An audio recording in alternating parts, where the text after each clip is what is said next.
How much fun is that, having Grant do the introduction for us all, right? One of West Virginia's best and brightest. Welcome. Thank you so much for being here at our football banquet.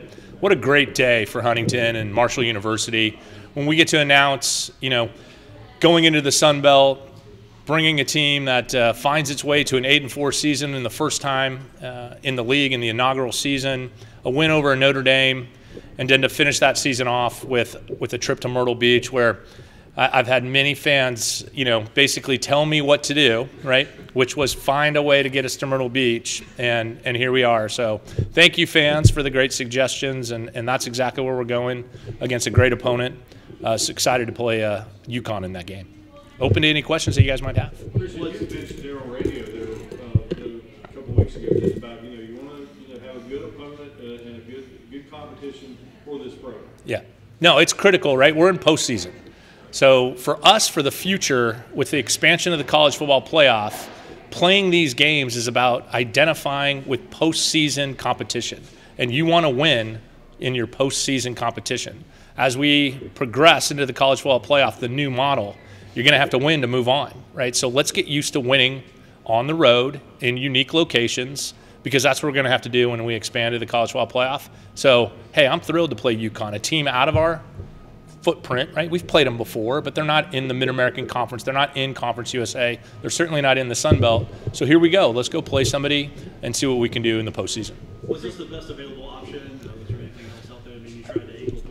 There's 7 bowl-eligible teams from the Sun Belt Conference. So you can imagine what these meetings are like, right? And who jockeys for what, and who thinks they have more cachet than who. And then you have a commissioner trying to manage it all, right? 7 different personalities, 7 different institutions, 7 different football coaches.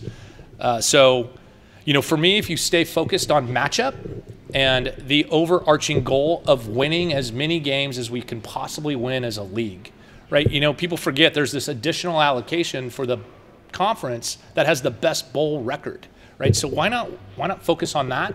So for me, I always focus on that rather than the destination location or where our fans may want to go or what might be the best for my school. I focus on matchup because I want to win the game and I want to get that additional allocation. And when you focus on matchup, good things happen, and we ended up in a great location too. And when you talk about that location, it's kind of a running joke that that's kind of the eastern side of Huntington. Oh yeah. What do we, the Riviera, right? But to have a destination that people can get to that easily, how big of a draw is that to you guys? Yeah, we always want to prioritize having our fans be a part of what we're doing, right? There's this expectation that you come with us, Huntington, right, and Marshall fans, and we're going to make a home for you wherever the heck we are, right? And we're so thankful and grateful for the support we've had over the years. So anytime we get a chance to put us in a position where we can actually expect them to come and then know that they'll enjoy it and know that they'll have an ability to connect to it quickly, man, that felt pretty good to know all the good people that approached me over the last couple of weeks with, hey, please try to get us to Myrtle Beach. I got a house there. I go play golf there. I got family there. So we're going to bring you there, and let's win a ball game. You talked about matchup. What makes you kind of independent, not in our league, unfamiliar, not a lot of film from schools that we played. It gives us a chance to prepare for someone unique and different. And I think that's special for our ball club. And I think our coaches will rise to the occasion, and our kids will too. So it's going to be a lot of fun to prepare for that contest, and then let's go out and try to win the game. Was this an ESPN selection? I know we're trying to figure out the bowls, like ESPN had some. Yeah. Was ESPN involved in this pick? Myrtle Beach is a tie-in to the Sun Belt Conference. So there are a couple of ESPN event bowls that we were able to attract out of the Sun Belt because we had 7 eligible for 5 spots. So lots of conversation about who ends up in the ESPN event bowls. But we wanted a tie-in bowl, one that's directly affiliated with the Sun Belt Conference, and we got that in the Myrtle Beach Bowl. Christain, how important is a game like this with UConn? UConn has a pretty decent resume on paper, Michigan, NC State.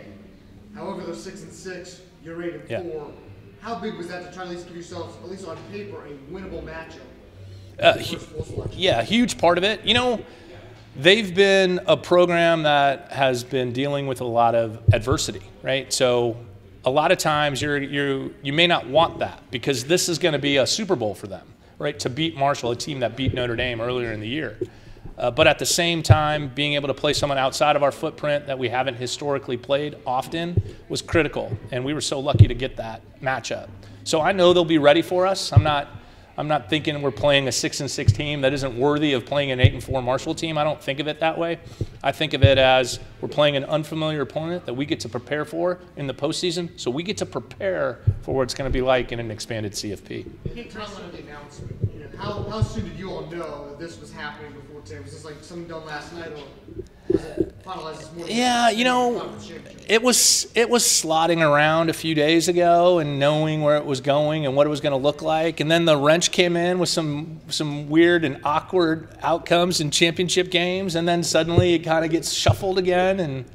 But we ended up exactly where we had planned and tried to plan, so it worked out. Christain, we're Yeah. wrapping up the second season with Huff. Yeah. Winning both seasons with bowl games. Just how much does he mean to this program?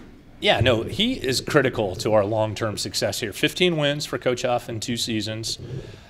You know, the way he connects with our student athletes, the way our coaching staff rallies around him, the family environment that he's been able to create in our football program in 2 short years is a huge part of what it's going to take to build a championship caliber program, right? And then us on the administrative side have to support that culture as much as we possibly can.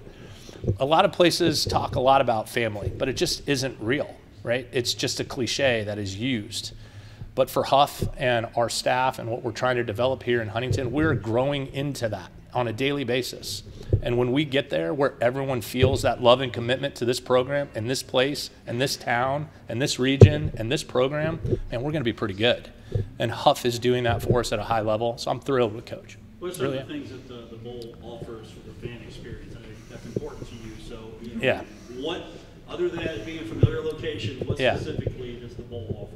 You know, there's just a lot of different ways to get there, right? There's just a lot of different ways to get there. It's within driving distance. You can get a reasonable flight. There are multiple cities that fly into Myrtle, right? I know it's going to be a little bit of a navigation for our fans, but I get the sense that Huntingtonians like to figure out, hey, how am I going to get there and when will I arrive? We're going to be there from the 15th to the 19th.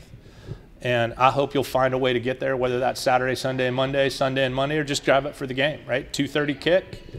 So it's exciting that our fans can find their way there. It really is. I would clarify then, what events then will the bowl offer that will excite fans? Well, you know, none of the things are directly related to the fans themselves, other than the game, right? So much of the bowl festivities are around activities for the student athletes, right? So, and the spouses of the coaches and the children of the families. So they're going to the aquarium and they're doing things like that to kind of connect their program and their families. You know, the coaches' families don't spend a lot of time with them. I think we all know that. So giving them 4 or 5 days in a destination location where they get to spend some time together outside of bowl practices is special. One more question. Is everybody good? Thank you all. Appreciate it.